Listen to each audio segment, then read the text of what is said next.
Welcome, everyone. My name is Francisco Bando, and I work as Policy and Program Manager for the Peak Urban Program at the University of Oxford, and I'm going to be introducing to you today's session. If you're here, it's likely because you believe that it's important that communities give input into city building, that community voices inform resilience-enhancing infrastructure. You might agree that in giving that input, communities exercise agency, they develop capacity, and two things happen. They become more resilient, and the built infrastructure that they contribute towards, their built environment, also becomes more resilient. So a positive cycle. One of the ways that communities give input into city building is in collaboration with local governments. And so to set the scene, we've invited the mayor of Itagüí, Fernando Escobar, to give you an address and to let you know from his perspective how climate change is affecting his municipality as well as his plans for a resilient Itagüí.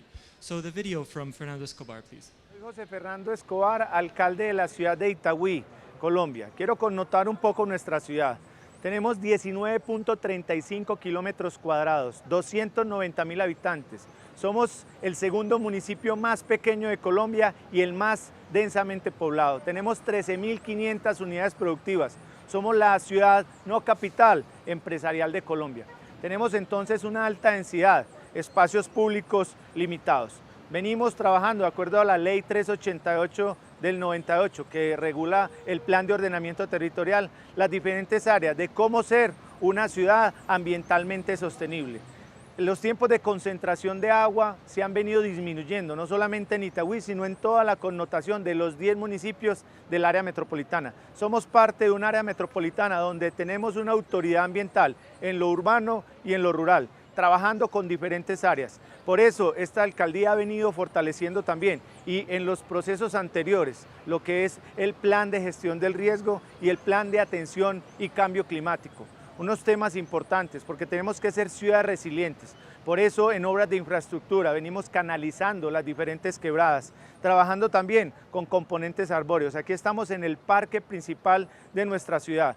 Combinamos los diferentes andenes, pero también con lo que tiene que ver con nuestra naturaleza. Tenemos un sector protegido en nuestra ciudad, un DMI, donde conservamos, pagamos por servicios ambientales. Tenemos 11 acueductos veredales. Seguir fortaleciendo el tema ambiental en nuestra ciudad es muy importante. La siembra de árboles, la conciencia social, es otro de los temas que venimos trabajando desde una de nuestras áreas, que es la Secretaría de Medio Ambiente. El otro tema importante es el reciclaje en nuestra ciudad. Producimos una gran cantidad de toneladas y estamos invitando a la comunidad al plan Recicla, Itagüí Recicla. Y por eso ya lo hemos hecho en 3 de las 6 comunas y el corregimiento. Por eso venimos trabajando, fortaleciendo, concientizando a nuestra comunidad. Itagüí es una ciudad resiliente. Tenemos una quebrada importante, la segunda después del río Medellín, que es la quebrada Doña María, sobre la cual respetamos los retiros y fortalecemos en siembra de árboles y mitigación del riesgo. Diferentes áreas, programas, proyectos. Itagüí entonces es una ciudad ambientalmente sostenible y esa es nuestra meta al año 2040 en la revisión y ajuste del plan de ordenamiento territorial y en lo que estamos planteando con el área metropolitana y con el departamento de Antioquia en una Antioquia 2040. A eso le estamos apuntando en la ciudad de Itagüí, con diferentes áreas, programas, proyectos en temas ambientales y ser una ciudad resiliente. You've just heard from the mayor of Itagüí on his vision for a resilient Itagüí. You've heard about his plans to address increasingly common landslides, to protect the environment, including through planting trees and recycling, promoting recycling, as well as other relevant plans. And later, you'll hear about how the community influences or is involved in the decision-making in Itagüí. Mayors like Fernando across the world are working to build more resilient cities. And you might be asking yourself, to what extent will they be able to achieve those plans? Or will those plans, even if they're achieved, be enough to avert a climate disaster? You might be asking yourself if they have all of the right information or if they have the correct approach. Change is a constant force, both in nature and in society. And today at COP26 on Cities Day, we come together because we're aware that we need to redirect course and accelerate the pace of change. Weary, of course, that in the past, accelerated change has led to sometimes even disastrous unintended consequences. So we approach this moment, code red for humanity, do or die, act now, with a resolve for action that includes careful consideration for the implications of those actions and utmost humility. Today, you're going to hear from a series of speakers from the University of Oxford, from Google. You're going to hear from World Resources Institute and other institutions. And these speakers are going to give you examples of case studies that highlight how to rebuild and build, how to invent and reinvent infrastructure that enhances resilience. And those case studies are going to be organized to demonstrate an approach that's going to do two things. The first thing that the approach does is it informs and guides our it guides our ambition to choose the right infrastructure, as well as it injects a level of humility and a renewed awareness of the magnitude of the task. The approach is called Peak Urban. PEAK is an acronym, P-E-A-K. You'll hear about the acronym throughout the course of today's session. And what I will say about the PEAK approach is that it's a way of addressing, of affecting change in the way that you intend it, in minimizing unintended consequences. So without further ado, today's panel, there's going to be three panels. The first panel is going to speak to the P of the acronym, the second to the E and the A of the acronym, and the third to the K. And to introduce the first panel, we have Susan Parnell. Susan is a research professor at the University of Bristol. She is emeritus professor at the African Center for Cities of the University of Cape Town, and she is deputy director of the Peak Urban program. Sue, what is the P in the Peak Urban approach? Thanks, Francisco, and very good to have everybody here, wherever you are in the world. As Francisco said, the P, E, A, and the K are elements of what we think of as, you can think of it as a framework, you can think of it as a disposition, you can think of it as an approach, but it's a set of ideas about how we may work collectively more effectively in order to address the changes that we need in cities. And so the P, which stands for prediction, is really a way of saying, what do we know and what do we need to know, and how do we gather the knowledge that we have, the observations that we have about cities? How do we use the knowledge that comes from different disciplines, from anthropologists, from geographers, from engineers, from medics, from big data? How do we ensure the integrity methodologically of each of those contributions and ensure that we bring those different elements together to these very complex urban problems that we have got before us? Because we know if we're going to have to make change, we're going to have to make it at scale. And so in this session in panel one, we've got two speakers. The first is Nidia Sarijian, who is going to we're particularly excited about this because in a way it exemplifies what the peak is. She's the technical leader, currently serving as the director of global solutions for Google Earth and the Earth Engine. And it's her team that is responsible for bringing geospatial data and insights across a whole range of different domains of climate action, air quality, biodiversity, habitat conservation, health, together.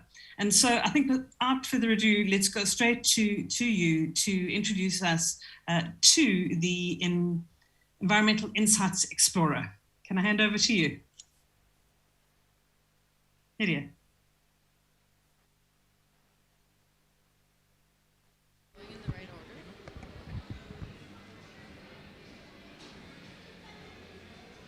Hi everyone, thanks Sue. I'm really excited to be here and to be speaking at Peak. Are we going to cue the slides? Great. Okay. So hello, everyone. I'm delighted to be joining in this evening's discussion on data and the great ecosystem that we have to work with, even as Google, to really impact climate action. So when we think about Google, obviously everybody knows about Google Earth Engine. But at Google, we are building technology that goes beyond search. And we are looking at technology that helps people and helps the planet. We started this because this is a founding value at Google. Google has been carbon neutral since 2007, but we also know, quite humbly, that our job is more than to make ourselves carbon neutral. It is to make sure that our technology can have true impact on people and the planet. Next slide. So with that, what we decided to do was to really take a keen look at carbon emissions and then really ask ourselves and our stakeholders, what are the biggest problems that we are facing today? And in that, we spoke to cities. Unsurprisingly, cities are where more than 50% of the world's population lives. And more than that, there's going to be many, many millions, billions more that will migrate to cities in the coming decade. So cities are great for economic opportunity and jobs and just basic progress, but they're also the place with very heavy emissions. And emissions lead to other quality of life issues, such as disasters, as well as health issues like air quality. So I work in the Google Maps organization, and if you can imagine the same data that takes you from point A to point B on a map, including with aerial overhead imagery data and some third-party data sets, we are able to really come in and calculate emissions data for cities. So cities really told us that what they're missing is basic emissions data. It takes a long time to collect, it's costly, and they're missing the expertise and the resources. And our goal is to take that pain away, is to really democratize that data so that every city has access and can jump to the much more interesting and critical part of the journey, which is planning what they're going to do, which I'll talk about in a second on the next slide. So that brings me to introducing our main product, and it's called Environmental Insights Explorer. And that's at insights.sustainability.google.com. And our goal is to, at scale, provide trustworthy, timely, and insights so that mayors, but city officials, data analysts, any NGOs that are advising them can take impactful decisions much, much faster. Go to the next slide. So let me give you a sense for the goal that we have set for ourselves. You're at COP26 and you've heard a lot of 2030 goals. And we've set a similar one for ourselves. Knowing that cities own many, many of the gigatons of carbon dioxide in the atmosphere, we've set a goal for ourselves to try and help at least 500 cities or local governments to reduce at least 1 gigaton per year of carbon by 2030. This is not a small ask, especially because we don't control everything. We don't control what happens on the ground. We rely on the ecosystem. We rely on cities passing policies and making things happen. But the thing that we do control is getting this data, this insight in the hands of the right people.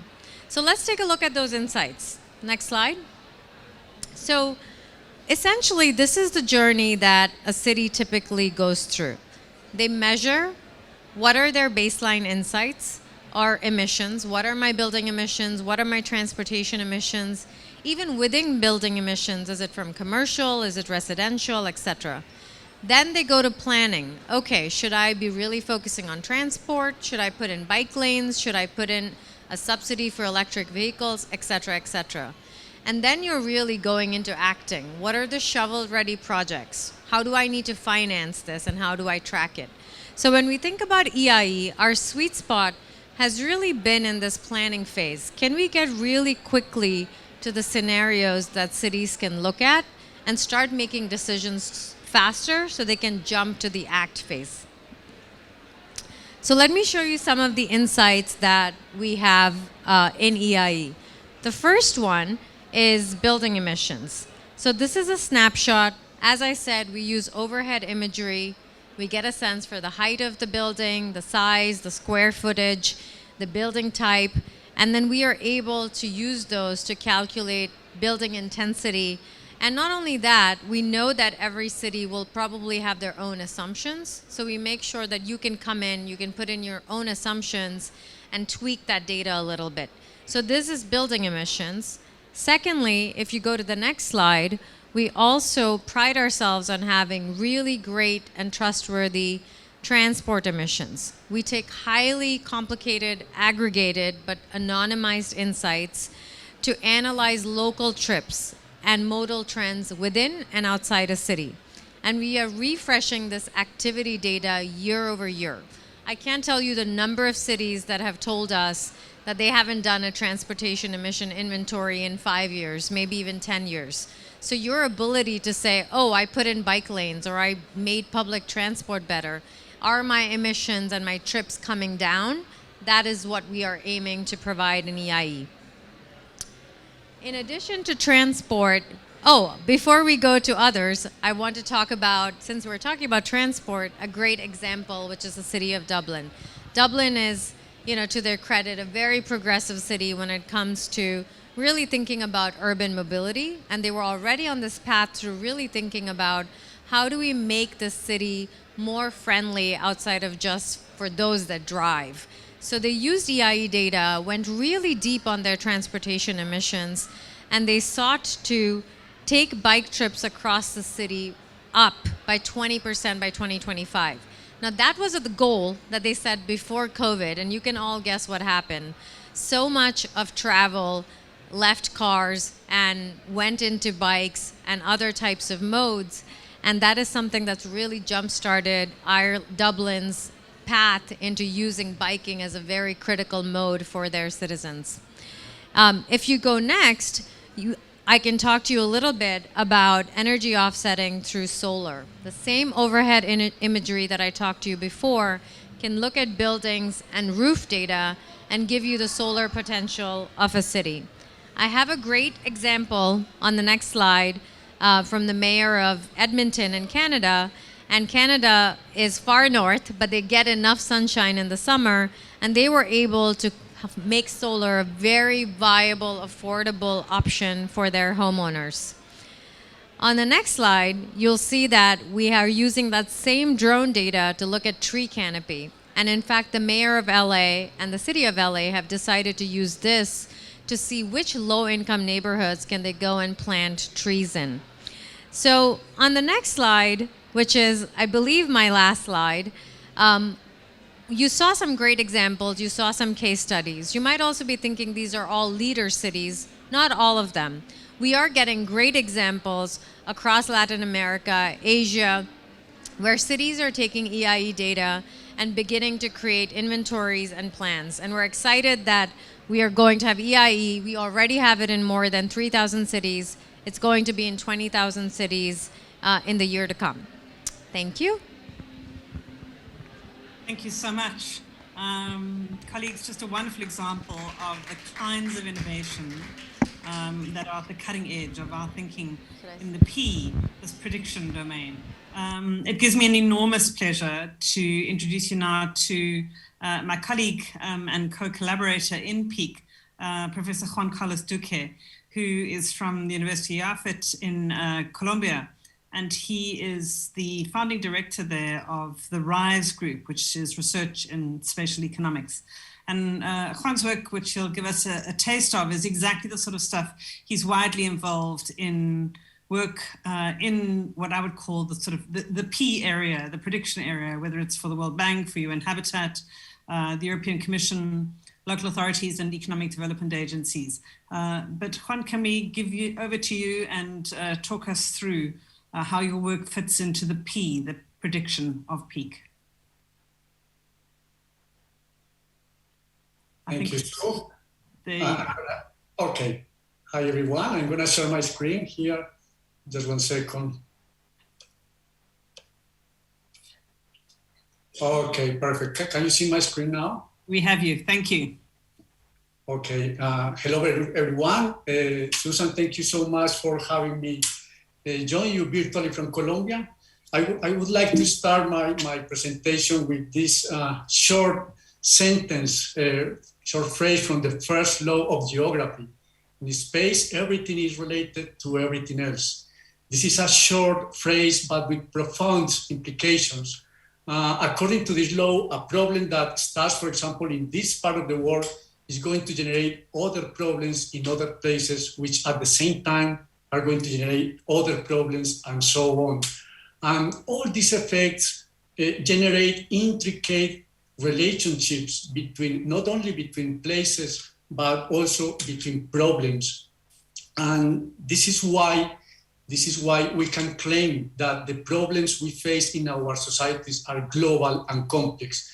This is not just a nice sentence to say in COP26. There are some laws underneath that make it real. And this is also why we as humanity face global challenges. Although we have some problems more localized than others, we don't have a version of the SDGs for the global north and a way different version of SDGs for the global south. We have a common set of SDGs, and we have a common set of global challenges. And those global challenges require integral solutions. And this is why the University of Oxford, in collaboration with Peking University, the Indian Institute for Human Settlements, the African Center for Cities, and Afid University developed the PIG framework. And this framework allows us to see the problems from different perspectives, and also to have the global north and the global south working together to have a better understanding, a more integral understanding, a complementary understanding of the problems we are facing. And also it allows us to see the problems from the lenses of multidisciplinarity. And when you approach a problem from different angles, from different cultures, from different disciplines, you will be able to generate innovative solutions. And those solutions can translate not only into academic publications, but also into new opportunities to contribute to policy design.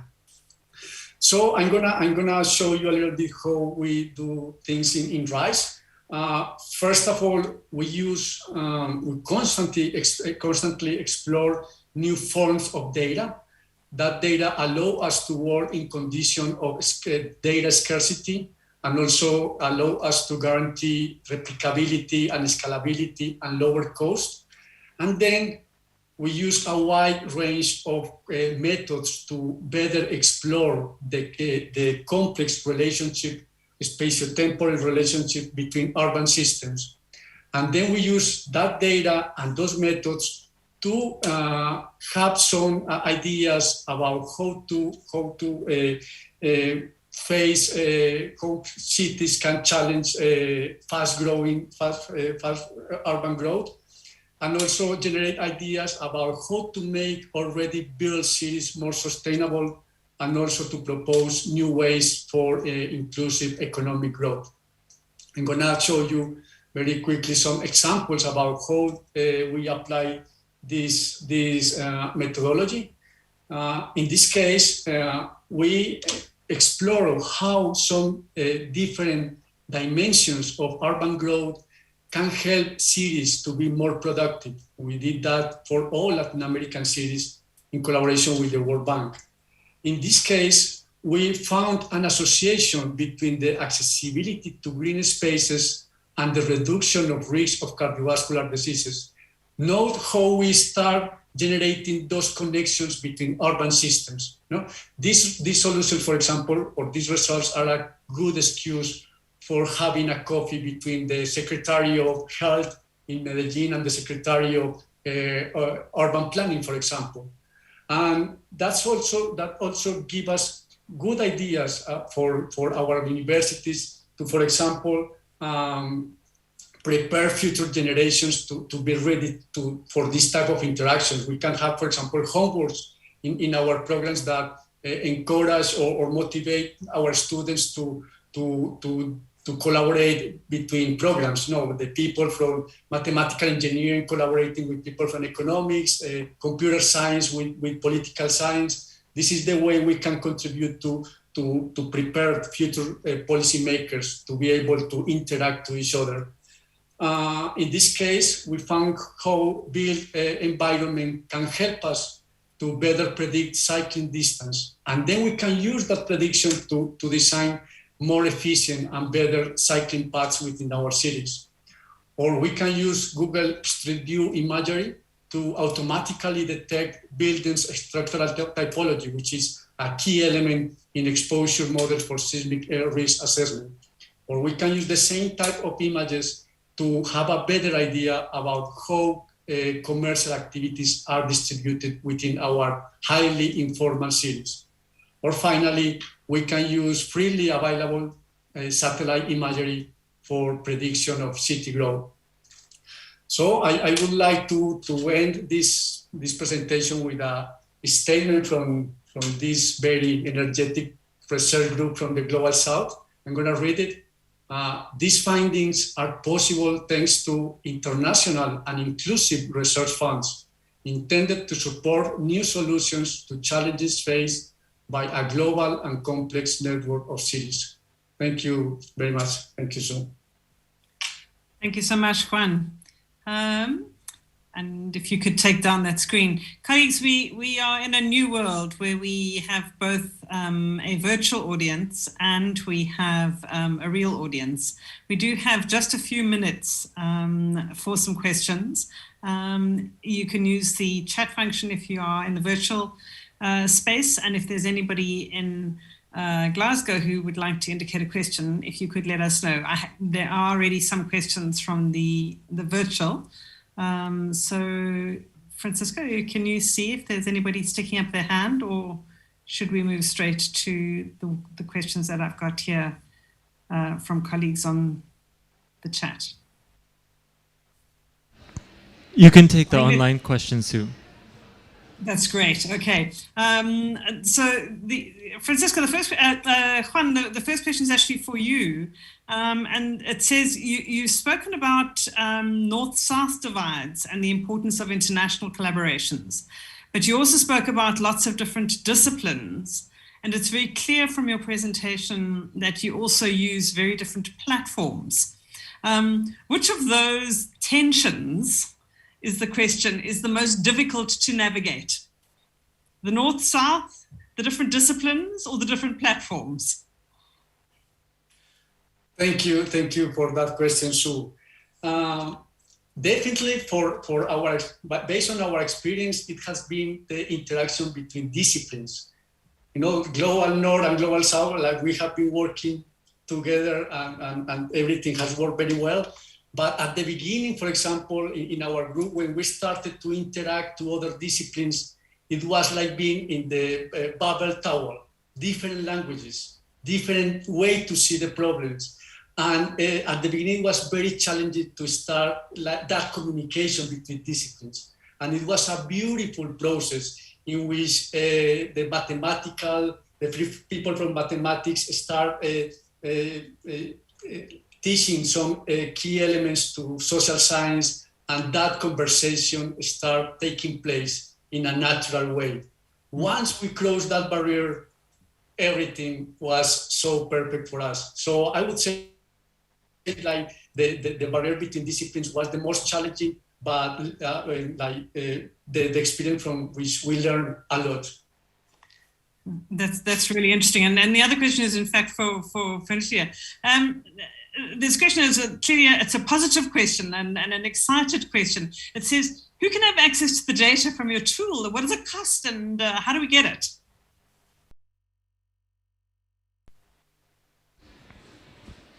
Yeah, happy to answer that.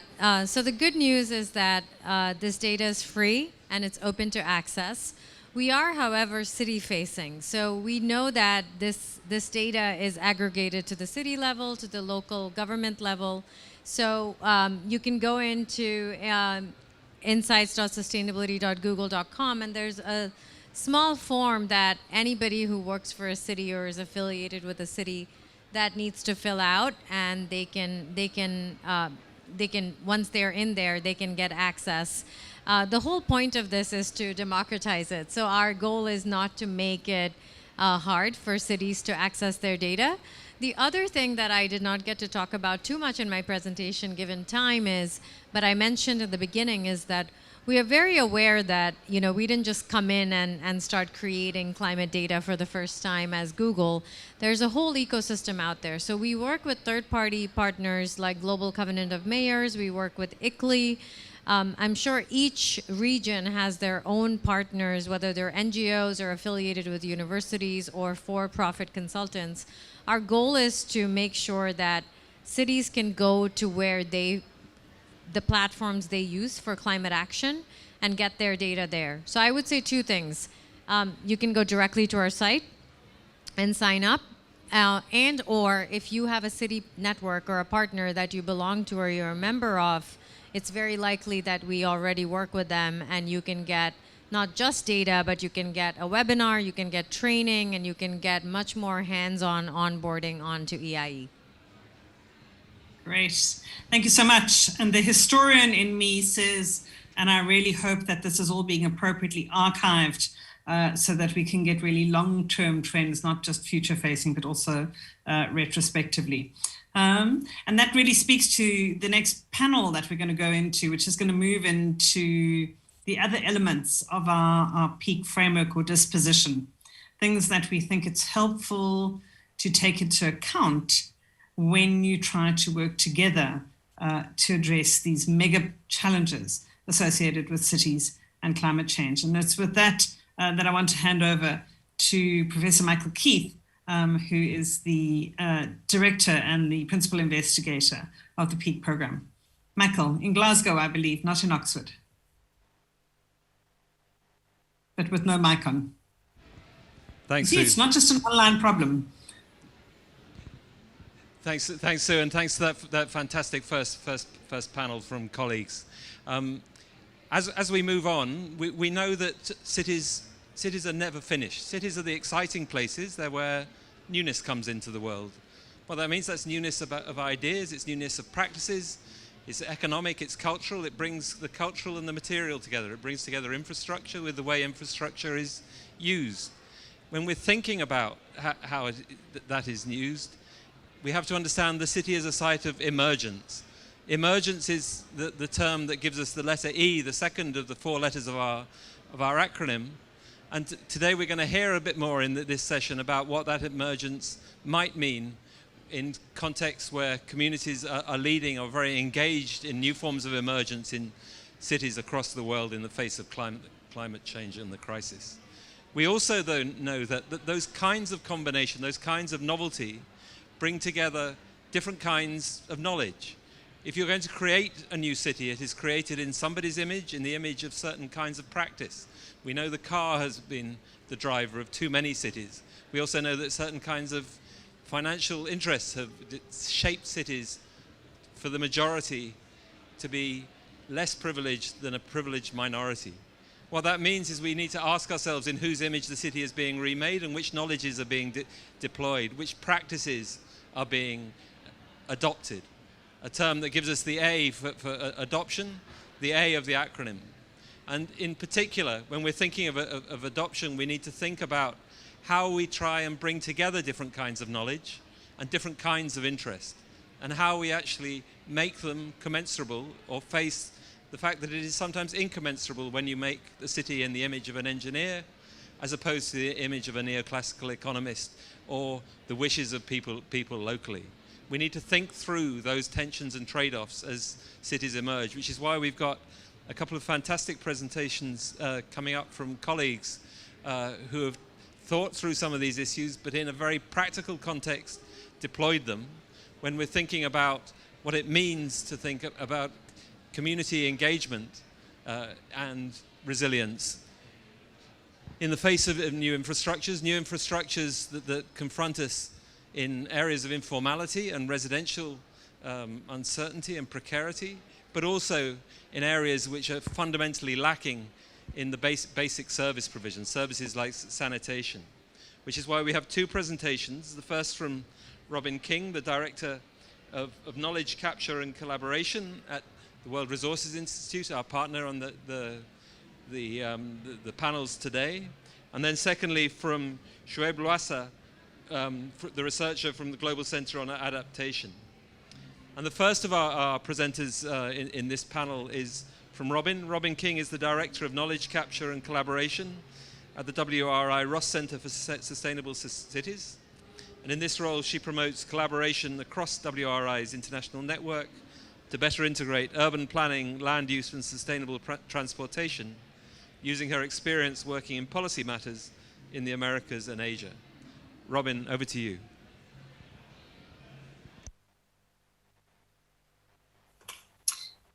Thank you very much. Before I start speaking, we're going to show a short video. So there's a video on informal settlement upgrading. If you could play that, please.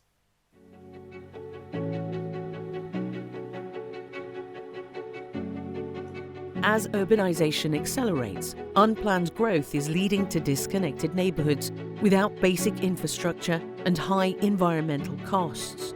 Expanding access to services with flexible planning standards can foster affordable, livable density. Integrated planning while upgrading most informal settlements in place is key. Creating shared water taps and toilet blocks and adjusting laws for plot sizes and using vacant land can provide quick wins for households and communities. Reliable public transport, safer streets for walking and cycling, and clean energy access can unlock opportunities. Done with climate risks in mind, these changes can drastically improve living conditions and economic and environmental outcomes for all. Great. And thank you very much. And now we've got, right.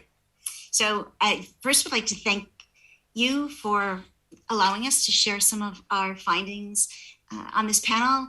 Our World Resources Report includes 16 papers that include a framing paper that was released and launched in Quito at Habitat 3, a synthesis paper called 7 Transformations for More Equitable and Sustainable Cities that was launched a couple of weeks ago. 7 thematic papers, of which one was on housing, and 7 case studies, one of which is on kampung improvement programs in Surabaya that I'll speak about. And then one was actually done by Schwab on Kampala. And so he'll speak about that one sort of next. I'll talk mainly about our Surabaya case, but before I do that, I'd like to talk a little bit about the framework that we use at WRR, which actually fits in very nicely with the PEAK framework. And we will be talking mainly about issues sort of on the E side in terms of emerging, as well as an adoption. But before that, sort of just the problem that we're dealing with in the world, especially in the global south, is really thinking about the urban services divide and this big difference between those who are underserved and those who are well served.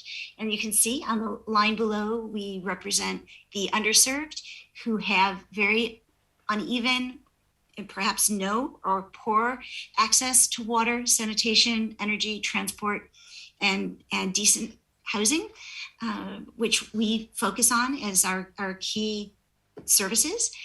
And the difference between folks that are better served, that have reliable, affordable, secure, and safe access to these same kinds of services.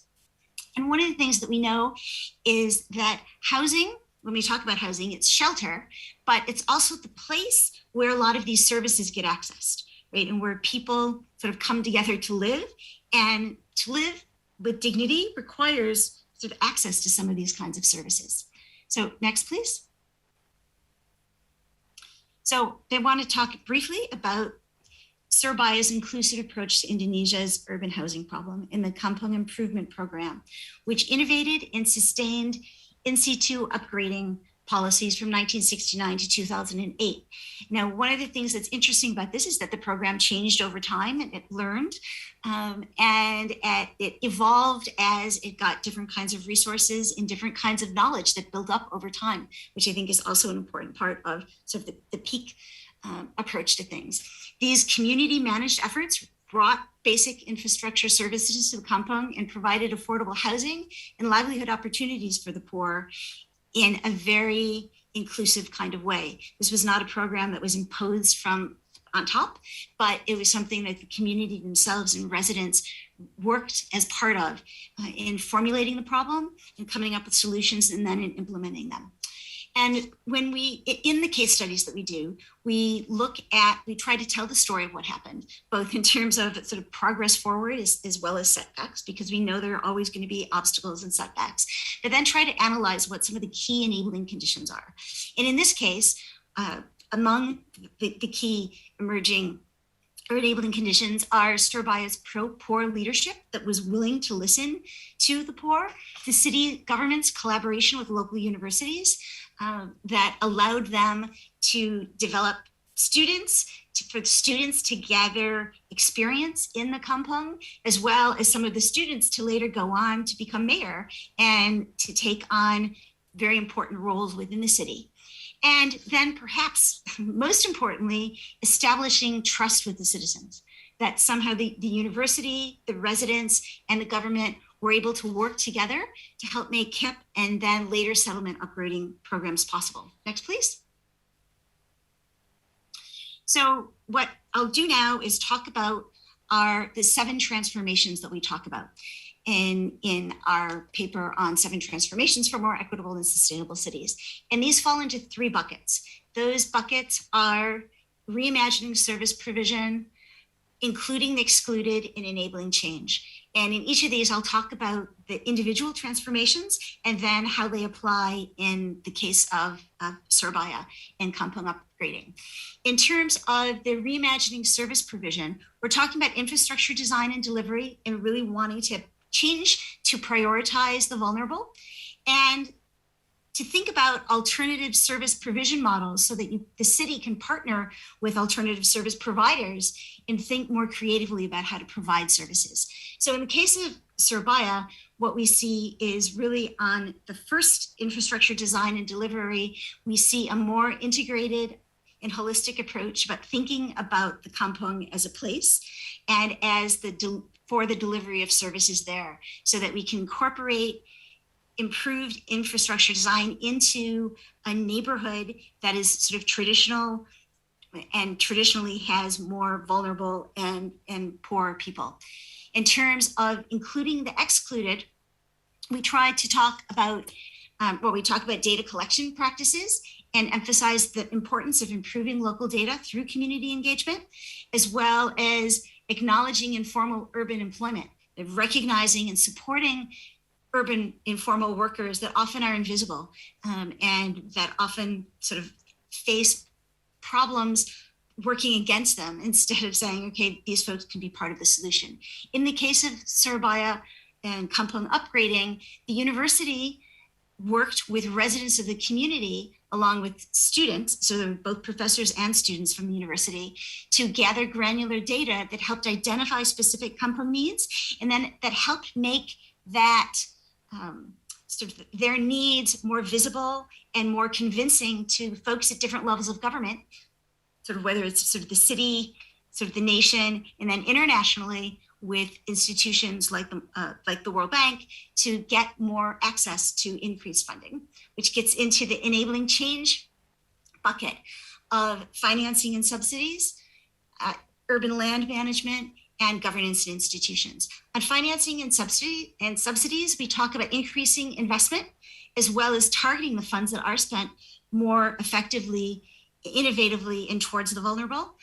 On urban land management, we talk about promoting transparency and integrated spatial planning.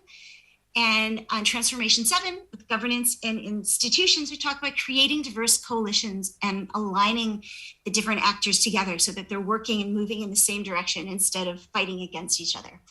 In the case of Surbaya and financing and subsidies, we see increased funds that are going to the kampong. That increased funding started at the community level and with local funds, and then there were more national funds and eventually World Bank funds that came and allowed them to continue and evolve and improve. Then on the urban land management transformation, we talked about integrated planning itself, bringing those services along together with land planning, regularizing tenure, maintaining traditional neighborhoods and traditional culture and livelihoods. That is very, very important, as well as this sort of broader planning that brought together folks that did not often talk to each other before to connect land, housing, and other services. And then finally, in terms of creating diverse coalitions and alignment, we have local government and that local success helped drive national policy. And that required an effort across city departments between the city and communities and the university. The leadership in the local university really, really helped. And I think probably most importantly, that the city authorities worked with local groups and residents who contributed sweat equity, their own funds, but most importantly, knowledge and expertise and their desire to help shape their community. So next, please. I could go on for hours and hours about this. We have lots and lots of papers. And if you're interested in more details, at citiesforall.org, you can find more. So I hope that you end up coming to hear more about what we've done, as well as all of the researchers that are speaking today. Thank you. Many thanks, Robin. We're going to move straight on to our next speaker, Shoaib. Shoaib Lawasa is a principal researcher on adaptation, governance, and transformation at the Global Center on Adaptation. He's worked extensively on interdisciplinary research projects focused on African cities and in South Africa in particular. But in terms of today's talk, people will be particularly interested. He's the lead author for the IPCC special report on land and climate change. So, Shoaib, over to you. Thank you very much, Michael. Pleasure to be here as well. And what a nice panel. Great to see some of the old friends. My presentation today is going to zoom in a little bit on the work that we did in partnership with WRI on the sanitation. But rather than going into the details of what the findings are, my presentation is going to really talk about the summary of key highlights of the big lessons that we are learning through collaborations that are emerging in cities like the case of Kampala and Surabaya and others around sanitation, that are actually the signals of initial steps for inclusive, resilient, and sustainable cities in African context. So next slide. A couple of issues have been raised and mentioned by previous speakers. I feel that the peak framework very much, or this particular case study, aligns very much with the peak framework from the P, E, and A in all of them. And I will talk about the P later, maybe, but the A and the E and A, emergency and adoption, very much aligns with the issues of sanitation problems being a conundrum in many African cities, with majority, the gap that has been illustrated on a very nice illustration there.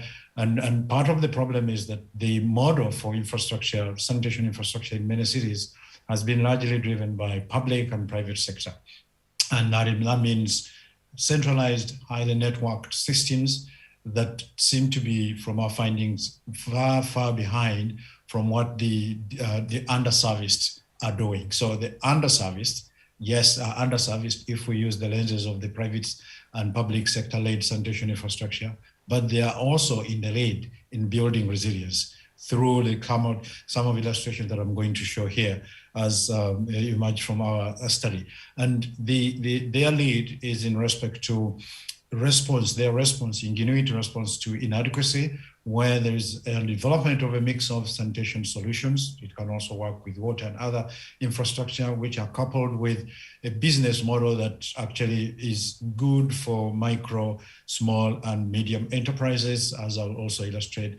And it's very flexible, adaptable, as well as possibilities for connecting it to the centralized systems to make some kind of hybrid sanitation infrastructure system. So again, it's not a replacement of the centralized systems, but rather a complement, and inherently it's building resilience where the communities and different people are offering more than just voices. So again, it's people-centered, that characteristic, but it's just more than voices. They are actually in the lead in the co-design, in the co-implementation of these sanitation solutions. Next slide. And the next slide actually shows a couple of different sanitation configurations that we have observed and worked with from a R&D perspective when I was at Makerere University in Kampala, where you have multiple benefits from these different type of sanitation infrastructure solutions and configurations. Those benefits include increasing a little bit better with decency sanitation solutions in terms of coverage, affordability, accessibility, but also contributing to mitigation of climate change and creating opportunities. So there is, for example, the biotoilet technology, which is good for institutions and schools that we discovered in Kampala, designed and built in collaboration with the community schools and KCCA, which is the municipal authority. There's also other on-site type of technologies which are represented in low income, very low income, medium income, and even high income that are not planned in the cities. And there are also other technologies that have developed around the existing pit latrine system for emptying it, with collaboration with civil society organizations like Water for People, the Transfer Tank here, and the Galpa community boys or Galpa SMEs, and then linking to the centralized system. So it's a very interesting kind of business model-oriented sanitation solution where the existing pit latrines are emptied, and then there is a transfer tank that is stationed in the community that is managed by a civil society organization. Of course, the local leaders are part of the whole, because there is even a toll-free call-in. If it's full, then it is taken to the central sewer treatment plant. So it's an interesting emerging solution that is increasing coverage, affordability, and accessibility. Going on to the next slide, here are the big kind of thoughts that emerged from the findings on this case study, where the collaboration between civil society, communities, Kampala Capital City Authority, and the academia, where we're coming from, and WRI, is actually enabling a reclaiming of legitimacy of the public sector, particularly the municipality, in the sense that the legitimacy of the Kampala Capital City Authority is very much now less derived from the legal perspective, but rather accountability, responsibility, and the moral obligation that everyone in the city has the right to access basic services such as sanitation. So the model that is based on multiple technologies is very good and seems to be very promising. The investments required are less, and the replacement and maintenance costs are also quite limited. There is a regulation and set of ordinances that have been developed in Kampala to allow a redesign of the pit latrine model to become emptyable, cleanable, and reusable, because the current technology is once the pit latrine is full, then they have to find some other space to dig another hole. But with this new one, alongside with the design, which is very much led by Kampala Capital City Authority and tested by the communities, is a set of new skills sets that have been developed for the masons who will be building, and they have already started building some of these technologies to allow a range of options that actually cater for all the different income groups, from the very low income communities to a medium that may not be connected or close to a sanitation facility. So this is affordable, as well as the important highlight from the findings is that the informal is the city. So perhaps that is a prediction, the P. So we can predict that the informal is not going to go away, even when there's been a lot of programs for informal upgrading and clearance and all that. It's not going to go away in the short run, and therefore there has to be a rethinking about urban infrastructure in the design, the technologies, but also how to govern that. A lot of these good, potentially promising solutions also need to be guided, if not regulated, but in a way that is different from perhaps the centralized network systems. And the figure on the left is coming from the case study paper that was published as part of the case study that illustrates where the gaps are. So a lot of actors on the left here that are involved in decision making, which is the imagination of the cities, in whose image the city is built. It is the public authorities, the private sector, and other people who might might be, who might eventually take control of the utility and facilities within the city and less to the communities. In the same way, not much in terms of funding goes into these alternative technologies. So there has to be a rethinking of the financial model for urban infrastructure and development. And that would also bring in or enhance participation from simply, providing information or, piloting, but being in the lead and the co-design of some of these solutions that are very important in enabling transformation. And my last slide, which is the next one, simply highlights a few things. I'm not going to explain the detail, but this is just an illustration of possible pathways of, enabling this transformation of multiple technologies. So sanitation, where the elevation of the elevation of the voices of the communities can go beyond just voices to include, participation and the co-design, opportunities creation to transform the, infrastructure within the cities, as well as improve. Shoaib, if you can begin to move to a close, if you're sorry to hurry, we're on very tight timelines. No please. problem. That was the last. Thank you so much. So I just wanted to highlight the colored boxes. Thank you. Back to you, Mike. Shoaib, thank you very much, and thank you both for those great presentations. We're trying to squeeze some questions in. We've got a couple actually for the presenters. If we get a chance, we'll come back to after the final session, because we're overrunning just slightly. So I just want to move on to the fourth of the four-letter acronym that we have been working with today, which emerges from some of the things that we've already heard. We've just heard about the importance of pro-poor city government working alongside researchers, working alongside community voice. And in a sense, what that exemplifies is how we think about recognizing the particular situations of cities across the world alongside the different voices that need to be heard in order to make a difference. And what we're moving on to in the final section today, on the final panel, is a series of a couple of presentations on knowledge exchange. And we've got one example from the Peak Urban program, and one example as well from, our colleague Charlene Kouassi. And in each of these, I guess what we're trying to say in terms of bringing the different contributors together today is that when we are recognizing lessons across the world, we face universal challenges, but they land very differently in different parts of the world.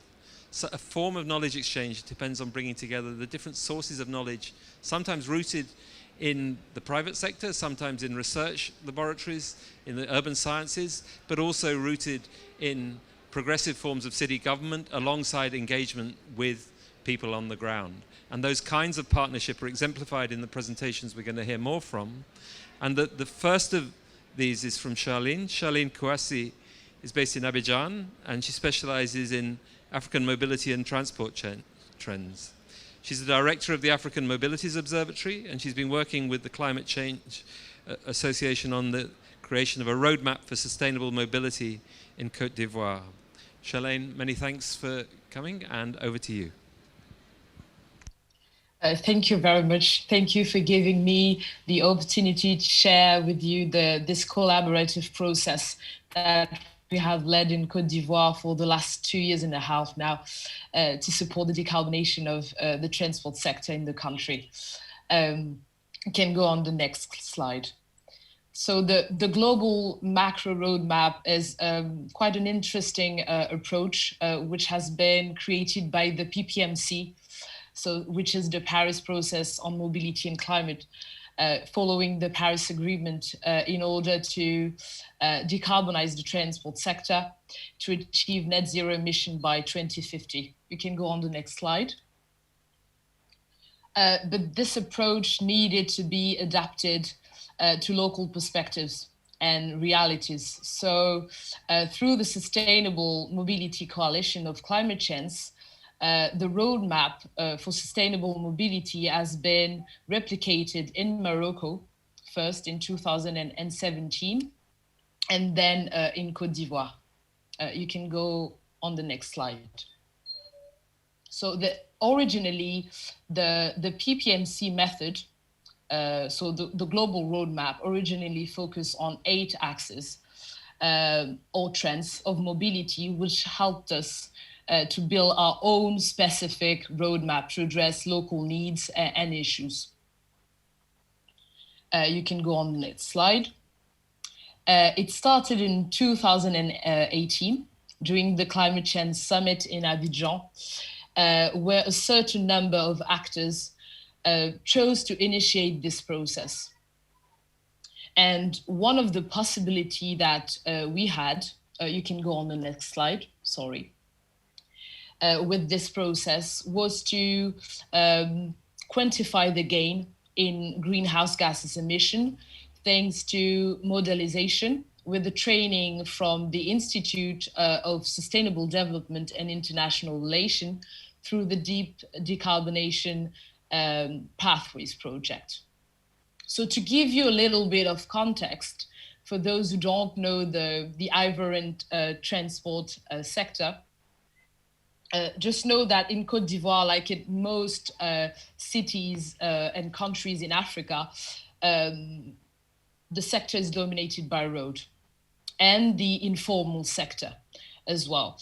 And when it comes to urban mobility, Abidjan was the only city to have a public transport system operated with buses and water buses. But this system only represents less than 20% of the modal share. And the major part of the transit is ensured by artisanal transport or informal transport. Which is composed of old, polluting minibuses. You also have artisanal boats, share taxis, meter taxis. And you also have, you also can find in secondary cities, 2 and 3 wheelers. So which makes this, finally the system is not sustainable because you kind of have two systems instead of one. And these 2 systems are not integrated. Especially, you can go on the next slide, especially with the major mass transit projects that are ongoing in the capital city of Abidjan, for example, like the light rail or the bus rapid transit, as well as the National Road Safety Campaign and the video verbalization system, which will definitely change the face of mobility for the next 20 years. We needed to integrate this project sustainably through a sustainability mobility strategy. So that's why the roadmap for sustainable mobility aims to, you can go on the next slide, aims to create an orientation framework and also create a shared vision between different type of actors. There could be private, public, and mostly non-state actors, but always working alongside the Ministry of Transport and local authorities. This process also aims to facilitate the access of funding thanks to better visibility and legitimacy.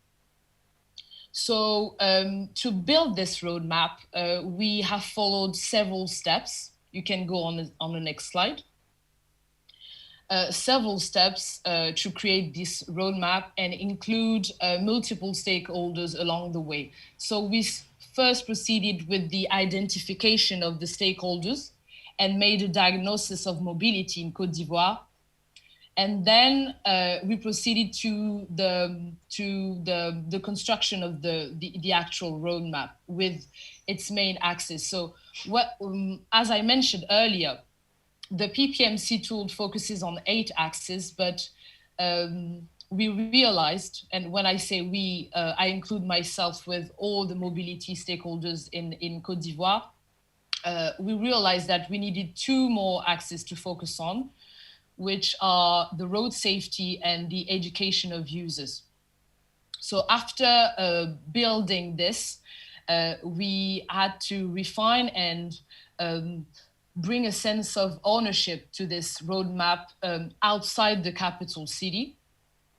And we have led workshops on 3 different cities to actually have their inputs of municipalities, because we know that the realities are not the same in the capital city and in secondary cities. And the next step, actually, the last step in which we are in actually at the moment, is to quantify the targets and link the roadmap to the NDCs of the nation. And you can go on the next slide. And because this panel is all about showing how we can enhance resilience and raising community voices in our cities, the Roadmap for Sustainable Mobility allowed us to implicate the authorities, so which is represented by the Ministry of Transport, the Ministry of the Environment, and also the Urban Mobility Authority of Abidjan, but also to create an inclusive framework because we allowed a different type of actors to exchange ideas and give their input to improve the final document. Yet, this process doesn't allow us to go further into experimentation and implementation of projects, but it gives strong recommendations to do so. You can go on the next slide. So from experience, these are the 3 key points to take into account to implement projects effectively and improve people's living conditions. And I tried to gather here the main lessons and feedback that we had on this process. And we all agree that it is a beneficial process that must be supported and monitored by local authorities alongside with mobility stakeholders and users. It is also a golden mine for decision makers as a solid base to build a sustainable mobility strategy, because it focuses on the main characteristics of mobility. And we also acknowledge that we have to go beyond that because the roadmap should be focusing on experimentation as well, on pilot projects and also allocation for funding. And I would say that the next steps for this roadmap would be to be officially adopted by the Ministry of Transport, especially within local authorities. And it also should involve more ministries, like the Ministry of the Energy, for example, or communication, or even the environment, to go even further on the approach. It should also be relevant to applicate this roadmap on even more local level, so in secondary cities, for example. If you could begin to wrap up, Charlene, that would be great. Thanks. Yeah, exactly. It's the last sentence. Sorry.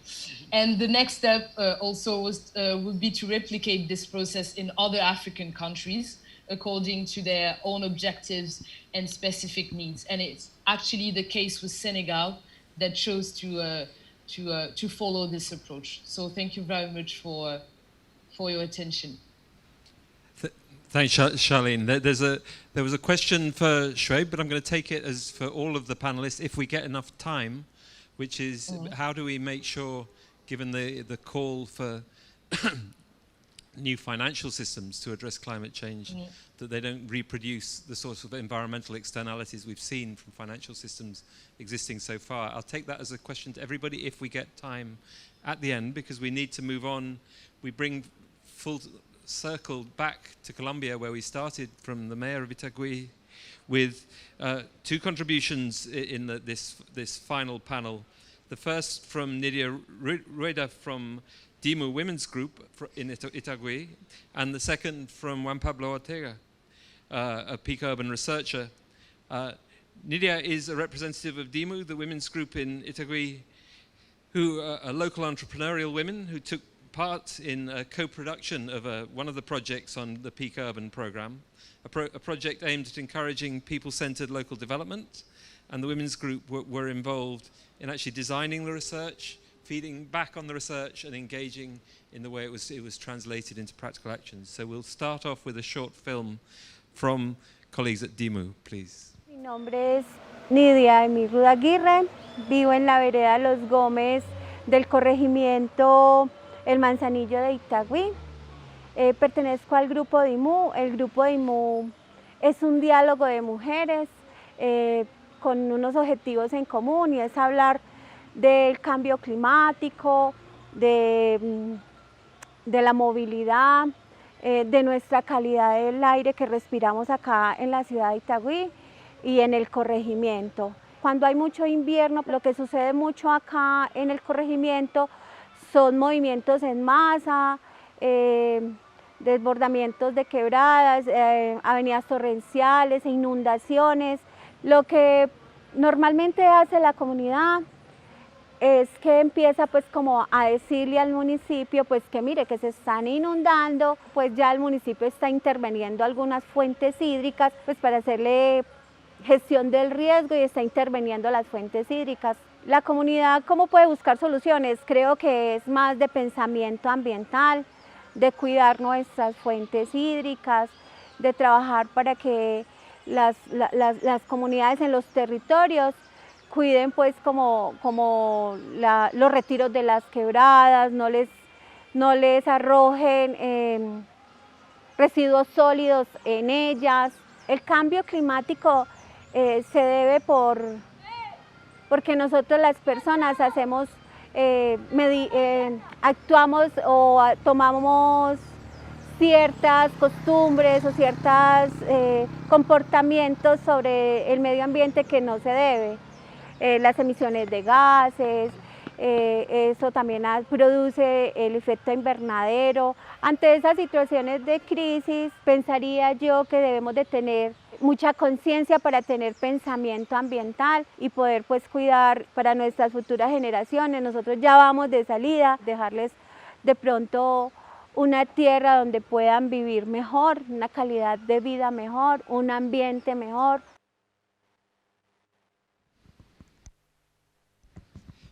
Many thanks. And now we come on finally to my colleague Juan Pablo Ortega. JP, as we all know him, has been working in the Oxford program in Peak Urban, based in the Columbia leg of our work. His work has been addressing issues at the interface of transport systems, health, access to health, and the interplay of those two systems. He previously worked in Washington, in the Clean Air Institute, where he was actually working on a number of programs relating to forms of transport that might reduce carbon footprint and impact on climate. But he's going to talk today about the co-production of the project in Itagüí we just heard introduced. JP. Thank you, Michael. Can you hear me? Yes. So I think I have a presentation, if we can put the slides. Thank you. Good evening. My name is Juan Pablo Orjuela, as Michael just said. I'm a senior research associate and executive education program director at the University of Oxford, the Transport Studies Unit. I've been doing research as part of PEAK for a little over 2 years now, and I've been working with a group of 40 women, one of which you just heard, Nidia Ruda, in the city of Itagüí in Colombia. We've also heard from the mayor of Itagüí, giving you a quick overview of the city's main challenges and plans related to climate change. And in the next few minutes, I'll be sharing briefly what we've been doing in Itagüí to strengthen the K component of PEAK, the knowledge exchange. Next slide, please. I'll start by saying why I think knowledge exchange is important in the context of climate change research and policy planning and resilient urban planning. I'll go into the how we approach knowledge exchange methodologies in PEAK.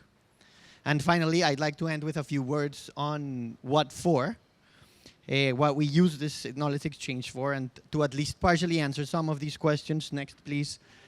I will use 3 boundaries, or these divisions, that will help illustrate my point. It will be the distinction between visibility and invisibility, between formality and informality, and between equity and inequity. Next slide, please.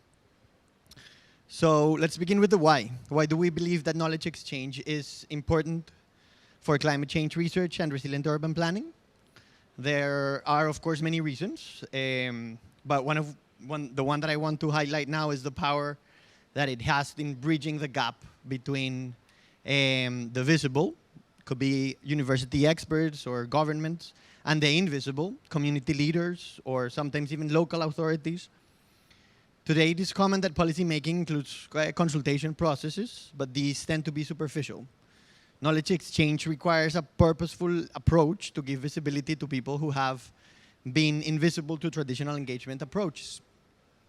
For example, women in Colombia and in most of the majority world have disproportionate allocation of care responsibilities and thus are systematically excluded from participation spaces as they cannot afford to spend a morning discussing plans and programs, for example.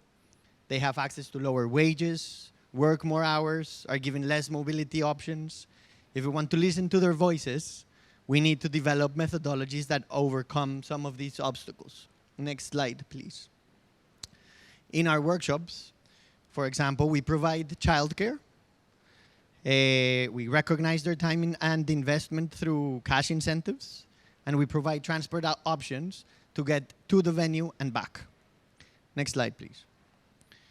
Another reason why we want to listen to these voices is to make visible the impacts of climate change on those who will be hit the hardest. It is people like Nidia that will be disproportionately affected by floods and droughts. They will suffer the consequences of increased frequency of extreme weather events brought by climate change with much more intensity and with much more serious consequences. Like these pictures that Nidia sent me last year show when mudslides destroy some of the houses in the area. 2 neighbors lost their lives under the rubble. Why is knowledge exchange relevant then? Because it makes visible the impacts of climate change traditional methods have left in the margins. You've heard from the mayor talk about the Doña Maria Creek, for it's famous in the area. But when the rainy season comes, people in higher up in the mountains already know that floods are coming. This knowledge exchange can be useful, but only if we learn to listen. Next, please. So how do we do this in Peak? It is not only through workshops, but through various kinds of tools for knowledge exchange that begin by recognizing local communities as local experts and not just as individuals who must be made aware of the risks. We communicate via WhatsApp. They send us photos of their access to food, some poems on their mental health, their experiences with COVID. We co-create knowledge exchange spaces making use of wide variety of tools, and they choose which one is the one that suits them best. This empirical knowledge needs to be recognized by policymakers and researchers as valuable and formal as knowledge from engineers and government officials, for example. Next slide, please. Local communities' voices can be recognized as valuable and legitimate evidence and not dismissed as informal anecdotes. Because in a similar way as they share taxis in peri-urban Itagüí on the left here, the chiveros, and they are dismissed versus the bus on the right as being too informal, and their homes are not rebuilt when mudslides come because they are part of settlements that are not recognized by land use plans, so are their voices often ignored with the excuse of being anecdotal. But it is that so-called informal transport, the one that offers flexible routes, and those homes that are off the grid, some of the ones that can be used for photovoltaic pilots, for example, and those voices, the ones that offer deep knowledge of the territory. Next slide, please. So what is this all for? You heard Nidia saying that she is willing to reduce her emissions, but according to our data, for example, the women in our territory are walking 50% of their trips, and none of them own a car. As individuals, their actions have very limited impacts despite wanting to do their part to fight climate change. Next slide, please. However, it is their collective voices that can help make better policy decisions with important consequences for them. Using the data from virtual workshops we had during the 2020 lockdowns, and by establishing an open dialogue with local authorities, 5 articles of the mayor's development plan were changed to include things like better walking infrastructure in their territory, adequate solid waste disposal containers, and the recognition of environmental leaders as generators of positive change. Although some of these points were mentioned in the original plan, the lack of explicit recognition of their knowledge exchange exercises needed to promote, replicated, reinforced, and enhanced to create the positive impact that climate change policy desperately needs. Next slide, and last one. In PEAK, we are emphasizing knowledge exchange as one of our research priorities for resilient cities because it allows us to make visible what current economic and social systems have made invisible. We're doing this by recognizing the importance of knowledge that has traditionally been dismissed as informal, and we are doing it so we can bridge some of the inequities that climate change will enhance. Today, I brought the case study of Itagüí in Colombia, but these arguments apply to communities and territories around the world. Official policy discourse on climate change around the globe has not been effective in making these voices visible and recognize them as legitimate. Our experience shows that knowledge exchange is a powerful tool to build resilient and equitable communities, but it needs explicit support from researchers and decision makers.